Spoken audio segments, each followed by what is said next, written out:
नमस्कार, मैं बलराम कुर्रे। पिछले वीडियो में हमने एपोप्टोसिस का एक्सट्रिंसिक पाथवे के बारे में स्टडी किया था।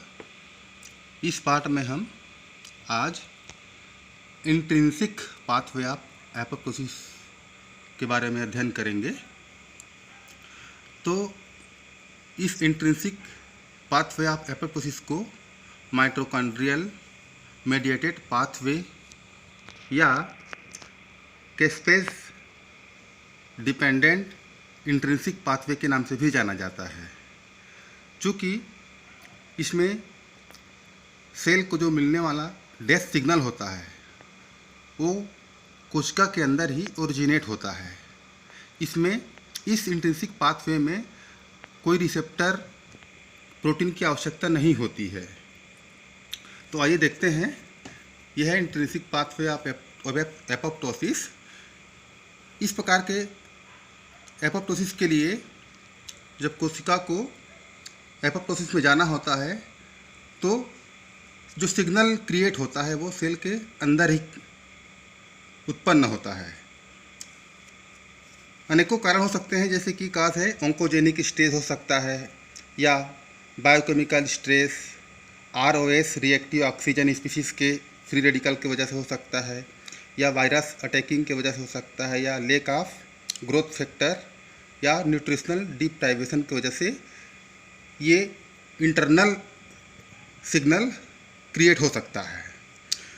तो देखते हैं, सबसे पहले मान लीजिए कोई इनमें से कोई भी एक रीजन की वजह से इस सेल में डेथ सिग्नल ओरिजिन हुआ, और यह सिग्नल ओरिजिन होने के पश्चात एक जीन होता है P53। यह P53 जीन्स एक चेक पॉइंट होता है, यानी कि सेल साइकिल को कंट्रोल करने वाला होता है। एक चेक पॉइंट होता है कि सेल में कितना इंजरी हुआ है, सेल आगे का ग्रोथ कर पाएगा कि नहीं, सेल में आगे की प्रक्रिया जो सेल स्टेजेस होते हैं सेल साइकिल में G1, S, G2, M phase इत्यादि होता है, उसमें जो P53 होता है S फेज में होता है। तो सेल आगे की ओर प्रोसीड करेगा कि नहीं, अर्थात सेल रिकवर कर पाएगा कि नहीं, इसको ये डिसाइड करता है। तो बाय द वे इस सेल में अधिक इंजरी हो गया है, ये सेल जो है सर्वाइव नहीं कर पा रहा है, तो यह P53 जो जीन होता है वह इस बी सेल लिम्फोमा 2 या बी सेल लिम्फोमा XL, जो कि anti apoptotic protein regulatory protein होता है, जो कि एपोप्टोसिस प्रक्रिया को इनहिबिट करने वाला होता है। तो यह P53 jeans B cell lymphoma 2 को न्यूट्रलाइज करने के लिए यह बेट, जिसको बोलते हैं BCL2 एसोसिएटेड डेथ फैक्टर, यह भी BCL2 फैमिली का ही प्रोटीन होता है, जिसका प्रकृति होता है प्रो एपोप्टोटिक प्रोटीन होता है। यह जो है एपोप्टोसिस को इन्हांस करता है। तो नॉर्मल कंडीशन में इस कंडीशन में होता है, यहाँ पर देख रहे हैं आप BAX और B1 होता है, यहाँ पर इससे बाइंड किया हुआ BCL2 होता है, उसके ऊपर में फिर बेड है। तो नॉर्मल कंडीशन में इस तरीके से होता है। इस प्रोसेस को हम यहाँ समझ सकते हैं। जैसे देखिए, ये जो सेल मेम्ब्रेन्स माइटोकॉन्ड्रियल मेम्ब्रेन्स हैं, ये आउटर मेम्ब्रेन, ये इनर मेम्ब्रेन, और बीच में जो होता है इंटर माइटोकॉन्ड्रियल स्पेस होते हैं। यहाँ पर आउटर मेम्ब्रेन में जो बेक्स और बेक हैं, बेक और बेक्स जो हैं ये आउटर मेम्ब्रेन में से जुड़ा हुआ होता है। इसी से जुड़ा हुआ होता है बी सेल लिम्फोमा 2 या BCL XL रेगुलेटरी प्रोटीन यहाँ पर जुड़ा होता है, जो कि एपोप्टोसिस को रोक करके रखता है। तो ये नॉर्मल कंडीशन में होता है। लेकिन जब सेल में अधिक इंजरी हो जाता है तो ये P53 जीन जो है बेट के माध्यम से इस BCL2 या बी सेल लिम्फोमा 2 को रिमूव कर देता है। रिमूव हो जाने के पश्चात क्या हो जाता है कि जो ये बेक्स और बेक होते हैं, जो प्रो एपोप्टोटिक प्रोटीन्स होते हैं, इसमें ओलिगोमराइजेशन की प्रक्रिया होती है। और ये जो आप यहाँ पर देख रहे हैं आप कि जो साइटोक्रोम C होता है, यह इंटर माइटोकॉन्ड्रियल स्पेस में होता है। तो जब ज्यों ही बेक्स और बेक में ये चैनल या पोर क्रिएशन हो जाता है ओलिगोमराइजेशन के थ्रू। तो यहाँ से साइटोक्रोम सी जो है लिंकेज पिंचिंग आउट हो जाता है, साइटोक्रोम बाहर आ जाता है। ये डैमेज की कंडीशन में है, ये नॉर्मल कंडीशन में था। तो इस प्रकार हम देख लेते हैं यहाँ पर कि P53 जीन जो है सेल को एपोप्टोसिस प्रक्रिया में भेजने के लिए यह आदेशित करता है बैड प्रोटीन को, जो कि प्रो एपोप्टोटिक होता है। यह BCL2 को न्यूट्रलाइज कर देता है या रिमूव कर देता है। उसके फलस्वरूप बेक्स और बेक प्रोटीन जो है फ्री हो जाते हैं और फिर इसमें ओलिगोमराइजेशन की प्रक्रिया प्रारंभ हो जाती है। ओलिगोमराइजेशन की प्रक्रिया प्रारंभ होने के पश्चात आप देख सकते हैं यहाँ पर कि जो इंटरमाइटोकॉन्ड्रियल जो स्पेस होती है, यहाँ पर साइटोक्रोम सी होता है। यह साइटोक्रोम सी जो है इन बेक्स और बेक रेगुलेटरी प्रोटीन के माध्यम से लीक आउट हो जाता है। लीक आउट हो जाने के पश्चात यह साइटोक्रोम सी जो है बाइंड करता है APAF1 apoptotic protease activating factor 1 से बाइंड करता है। ये जो है APAF1 जो है एक प्रकार का एडेप्टर प्रोटीन मॉलिक्यूल्स होते हैं। बाइंड करने के पश्चात पुनः यह APAF1 जो है प्रोकेस्पेस 9 जो कि इंट्रिंसिक पाथवे में इनिशिएटर कैस्पेज होते हैं और साइटोक्रोम सी, ये तीनों मिल करके साइटोक्रोम सी, APAF1 और प्रोकेस्पेस 9 मिल करके एक स्ट्रक्चर फॉर्म करते हैं जिसको बोलते हैं एपोप्टोसोम्स। एपोप्टोसोम इंट्रिंसिक पाथवे का मेन पॉइंट होता है। हमने देखा था एक्सट्रिंसिक पाथवे में डिस्क बनता था, इसमें एपोप्टोसोम बनते हैं। यह एपोप्टोसोम्स साइटोक्रोम सी, APAF1 और प्रोकेस्पेस 9 से मिलकर के बनता है।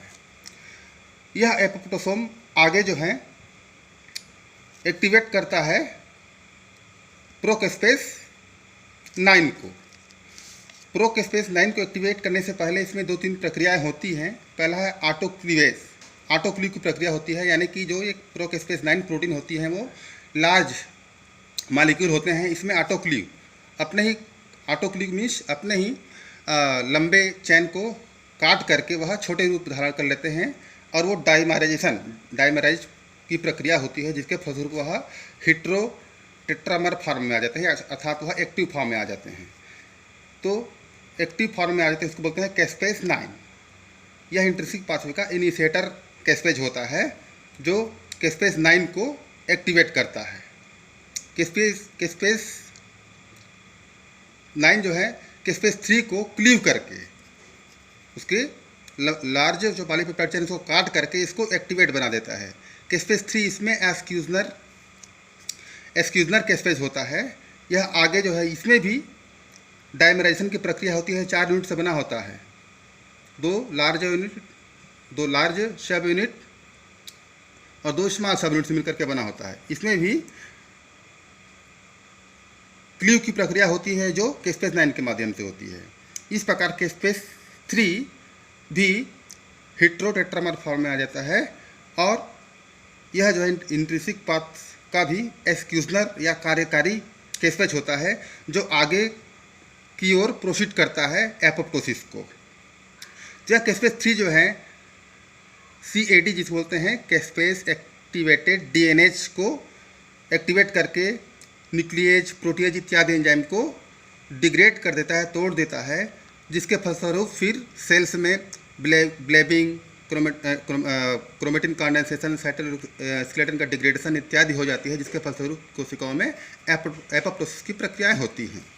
इसमें कौन कौन सी स्टेप्स शामिल हैं देख लेते हैं हमने। Steps involve in intrinsic pathway. पहला स्टेप में signal originated by DNA damage और cell stresses. Second, inhibition of anti-apoptotic protein B cell lymphoma 2 by P53 genes. Third, oligomerization of BAC. Fourth, channel or pore creation by BACs and BAC. Fifth, releasing or leaking out of cytochrome C, activating of apoptotic protease activating factor 1, formation of apoptosomes, activation of caspase 9, activation of caspase 3 and last apoptosis take place. इसको summarise कर लेते हैं extrinsic और intrinsic pathway को। तो देख सकते हैं हम समरी को यहाँ पर। एक्सट्रिंसिक पाथवे में जो डेक्स सिग्नल होता है वो सेल्स से बाहर जनरेट होता है, कोई भी इम्यून सेल से निकल सकता है, साइटोकाइन या FAS या TNF, ट्यूमर नेक्रोसिस फैक्टर या फर्स्ट एपोप्टोटिक सिग्नल्स, ये जो हैं कोशिका के बाहर से जनरेट होता है। जबकि इंट्रिंसिक पाथवे में जो डेथ सिग्नल है वो कोशिका के अंदर ही जनरेट होती है। तो देख सकते हैं हम यहाँ पर एक्सट्रिंसिक पाथवे में डेथ सिग्नल जो है कोशिका के बाहर आती है। फर्स्ट एपोप्टोसिस सिग्नल या ट्यूमर नेक्रोसिस फैक्टर के माध्यम से ये डेथ रिसेप्टर के द्वारा बाइंड कर लिए जाते हैं, जिसके फलस्वरूप एक कॉम्प्लेक्स बन जाता है जिसका नाम है फर्स्ट एपोप्टोसिस सिग्नल रिसेप्टर या ट्यूमर नेक्रोसिस फैक्टर रिसेप्टर। इसके माध्यम से एक बन जाता है, इसमें कॉम्प्लेक्स बन जाता है। और जो है यह जो एडाप्टर प्रोटीन होता है, रिसेप्टर प्रोटीन में एक ट्रांस मेम्ब्रेन प्रोटीन होता है जिसको बोलते हैं एडाप्टर प्रोटीन। तो यह है फर्स्ट एपोप्टोटिक डेड डोमेन, ये एक्टिवेट कर देते हैं। इसमें भी यहाँ पर टेट्रामर फॉर्म में आ जाता है, जिसके फलस्वरूप जो है एक डिस्क का फॉर्मेशन होता है। अर्थात सिग्नल यहाँ से आया, रिसेप्टर के द्वारा बाइंड हुआ, बाइंड करने के पश्चात फेड एडाप्टर प्रोटीन उसमें इन्वॉल्व हुए, उसके फलस्वरूप डिस्क का फॉर्मेशन करता है। इस डिस्क में प्रोकेस्पेस 8 भी शामिल होता है। तो डिस्क में यहाँ पर देख सकते हैं हम फॉड या ट्रॉड और प्रोकेस्पेस 8 शामिल होते हैं और डिस्क का फॉर्मेशन करता है। डिस्क मीन्स बता चुका हूँ मैं, इसका मतलब होता है कि डेथ इंड्यूसिंग सिग्नल कॉम्प्लेक्स। ये डिस्क जो है प्रोकेस्पेस 8 या 10 को एक्टिवेट कर देता है, जो कि यहाँ पर इनिशिएटर कैस्पेस का काम करता है। यह कैस्पेस 8 जो है कैस्पेस 3 को एक्टिवेट कर देता है, जो कि 3, 6, 7 या हो सकते हैं। और यह कैस्पेस 3 जो है एक्सक्यूजनल कैस्पेस होता है, जो कि एपोप्टोसिस प्रक्रिया को अंजाम देता है। इसी तरह हम इंट्रिंसिक पाथवे में देखते हैं। मैंने बता चुका है कि इंट्रिंसिक पाथवे में सिग्नल जो है कोशिका के अंदर ही क्रिएट होता है। मान लीजिए DNA डैमेज है या सेल में स्ट्रेस है, तो उस स्ट्रेस को पहचानने का काम P53 जीन्स करता है, जिसको ट्यूमर सप्रेशन प्रोटीन या जीन के नाम से जानते हैं। यह बेड जो कि प्रो एपोप्टोटिक प्रोटीन होता है, जिसके माध्यम से BCL2 को न्यूट्रलाइज कर देता है। यह BCL2 जो है रेगुलेटरी प्रोटीन होती है, एंटी एपोप्टोटिक प्रोटीन या रेगुलेटरी प्रोटीन होती है। यह BCL2 न्यूट्रलाइज होने के पश्चात बेक एंड बैक्स ये प्रो एपोप्टोटिक फैक्टर होते हैं, इसमें ओलिगोमराइजेशन की प्रक्रिया प्रारंभ हो जाती है।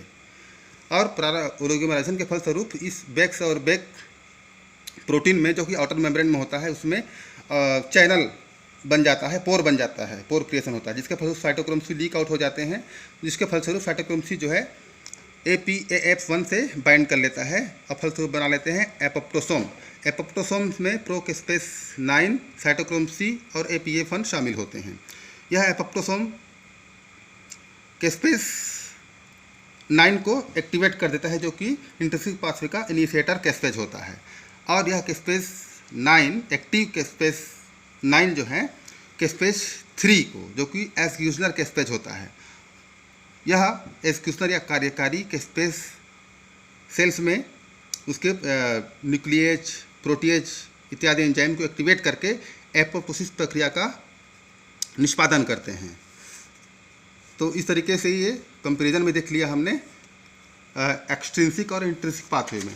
कुछ टर्म्स आए हैं, उसको हम एक बार जनरली देख लेते हैं। Abbreviation caspases, cysteine dependent aspartate directed protease, ये एंजाइम्स होते हैं जो कि एपोप्टोसिस में महत्वपूर्ण भूमिका निभाते हैं। BCL2, बी सेल लिम्फोमा 2, ये जो है रेगुलेटरी प्रोटीन होती हैं इस सीरीज़ के, हमने बता दिया है। प्रो एपोप्टोटिक, एंटी एपोप्टोटिक और सेंसर रेगुलेटरी प्रोटीन सम्मिलित होते हैं। फास्ट का first apoptotic signal ligand, TNFL tumour necrosis factor ligand, FOD first apoptotic signal associated death domain, TROT tumour necrosis receptor associated death domain, APAF1 apoptotic protease activating factor 1, disc